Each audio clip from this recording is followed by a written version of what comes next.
Welcome to my channel. আশা করি সবাই ভালো আছেন। আজকের ভিডিও টপিক হচ্ছে মাত্র 12 ঘন্টায় বশীকরণ। এমন একটা নকশা দিব, যেই নকশাটা আপনি যদি কাঙ্ক্ষিত ব্যক্তিকে খাওয়াতে পারেন বা ছোঁয়াতে পারেন, তাহলে কিন্তু 12 ঘন্টার মধ্যেই সে আপনার কাছে চলে আসবে। এরকম শক্তিশালী একটা বশীকরণ দিব এবং এটা একটা নকশা যেটা সবাই লিখতে পারবেন আশা করি। আমি গুরুবিদ্যা এটা নিজে লিখে দিলাম।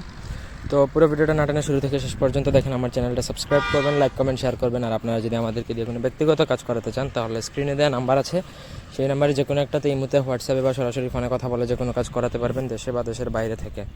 তো আজকের যেই নকশাটা দুইটা লাইনে, প্রথম লাইনটাই হচ্ছে মেইন নকশা। দ্বিতীয় লাইনে আপনার নাম লিখতে হবে। ফলানের জায়গায় প্রথমে আপনার নাম, ফলানের জায়গায় লিখতে হবে আপনি যাকে বশীভূত করবেন বা আপনি যাকে বাধ্য করবেন তার নাম। তারপর সে যদি ছেলে হয় তাহলে বিন ব্যবহার করবেন, সে যদি মেয়ে হয় তাহলে বিনতে।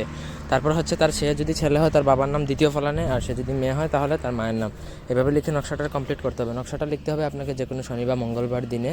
তো আবার ভূজপত্রের মধ্যে আপনাকে জাফরান কালি দ্বারা লিখতে হবে, অন্য কোনোভাবে লিখলে কিন্তু কাজ হবে না।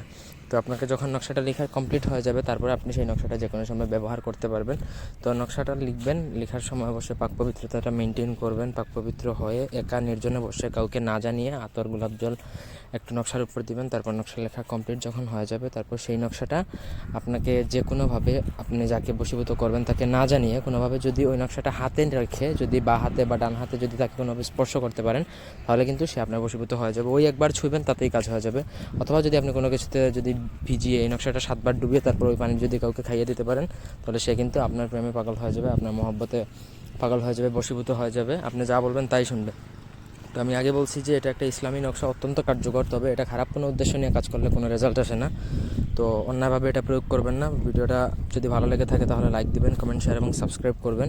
আর এই নকশা দ্বারা কাজ করার পূর্বে অবশ্যই কোনো হুজুর বা আলেমের থেকে অনুমতি নেবেন। অনুমতি ব্যতীত এইসব বিদ্যা কোনো কাজেই আসবে না। তো সবাই ভালো থাকুন, সুস্থ থাকুন। ধন্যবাদ সবাইকে।